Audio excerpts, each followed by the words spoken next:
Hej och välkomna till Rapodden som i detta avsnitt ska kolla närmare på Bultens Q2-rapport för 2024. Bulten har ungefär 6 000 ägare på Avanzas plattform, värderas till 1,6 miljarder och största ägare är Volito AB med 24% utav aktierna och rösterna.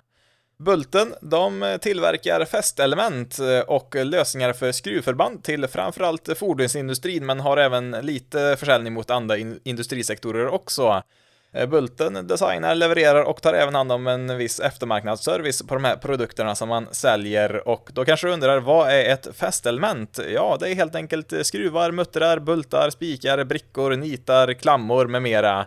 Volvo vill ju till exempel inte behöva smälla upp en hel fabrik bara för att tillverka skruvar och muttrar som de behöver för att skruva ihop sina bilar, så att då ger man helt enkelt uppdraget till Bulten att fixa fram de här olika fästelementen som man behöver för att sätta ihop bilarna helt enkelt, eller vad det nu är för industri man säljer till. Kollar vi då på rapporten vilka siffror vi hittar där för Q2 så ser vi här till höger de svarta staplarna, där har vi nettoomsättningen för hela bolaget, landade på 1,4 miljarder för Q2 här 2024. En liten ökning med någon procent där jämfört med föregående Q2, men lite lägre än de senaste 2 kvartalen.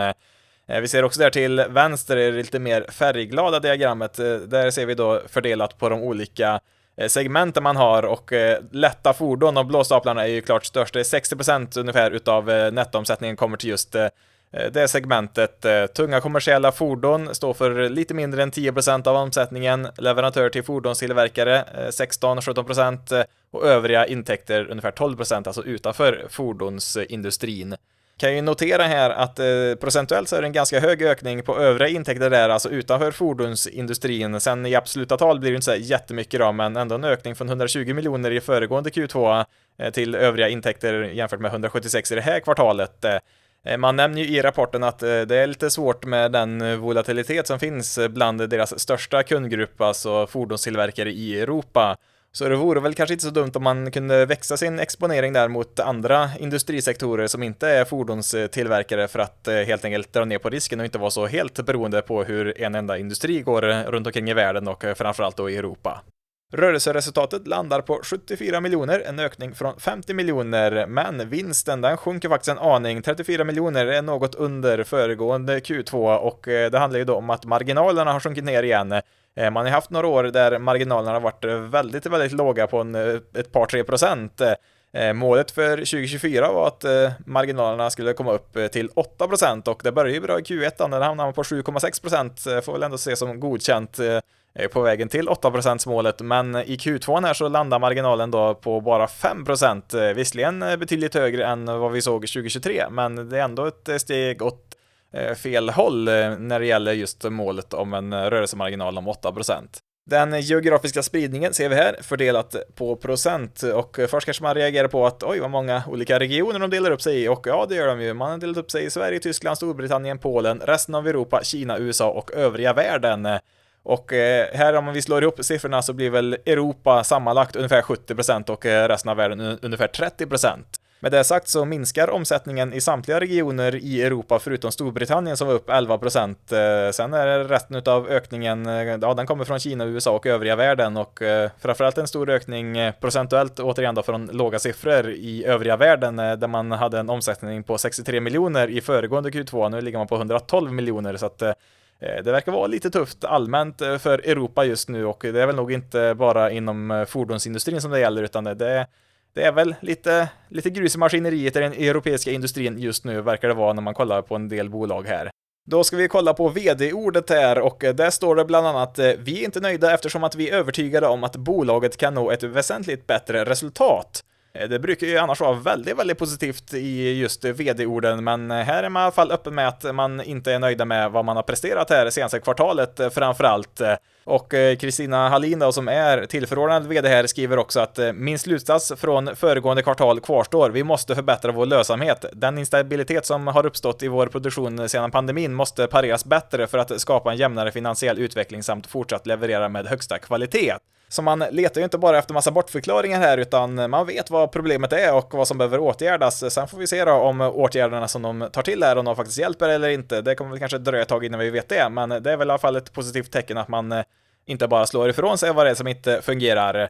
Man har ju också gjort en del förändringar på ledarskapsnivå. Man är ju som sagt utan en ordinarie vd för tillfället och man har sedan slutet på förra året också gjort en del förändringar i framförallt ledarskapet i organisationen, och det är väl någonting som förhoppningsvis då ska ge effekt här framöver.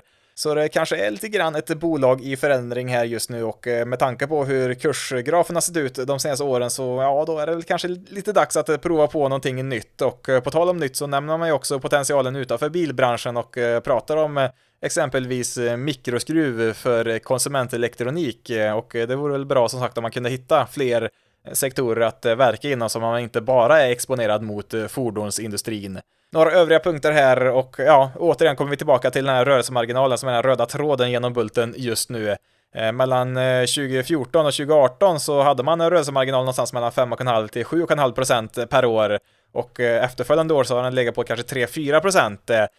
I år då så har den legat på 6,7% respektive 5,1% i de 2 kvartalen, som såklart är en förbättring, men ett steg tillbaka som sagt då på Q2ans marginal.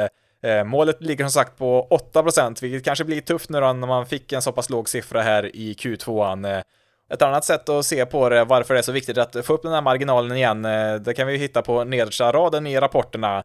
Alltså omsättningen har fördubblats sedan 2018, men vinsten är ner från 146 miljoner 2018 till 103 miljoner för helåret 2023. Alltså även om omsättningen skulle ligga still ett tag framöver så kan de ju hitta väldigt mycket mer vinst ner där till nedersta raden bara man får ordning på just marginalerna.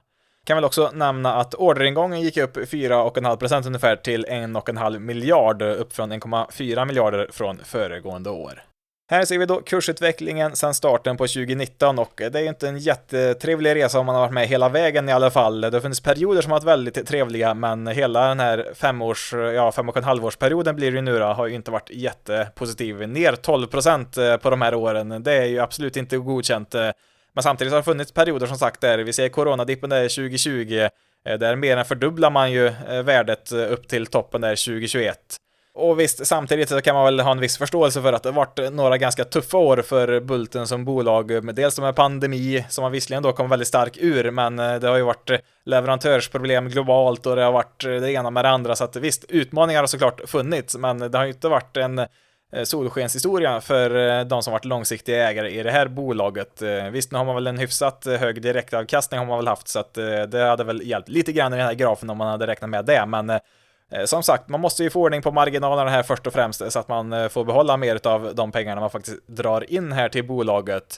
Det jag tycker ändå är positivt är väl att man verkar i alla fall ha insett att man behöver förändra någonting, och man har i alla fall gjort vissa åtgärder. Sen har ju ingen aning om hur det kommer gå med dem, men det är väl ett första steg i alla fall. Så jag är väl inte jätteintresserad här och nu utav bolaget, men kan nog visa att de konsistent kan hålla en högre marginal samt utöka försäljningen till andra sektorer utanför fordonsindustrin. Ja, då kanske det kan bli lite intressant, men som sagt, jag håller mig lite grann utanför här för tillfället och tittar på här de närmaste kvartalen och ser vart det tar vägen först. Jag vill nog helst att de ska bevisa sig först innan jag ska bli intresserad på riktigt i så fall.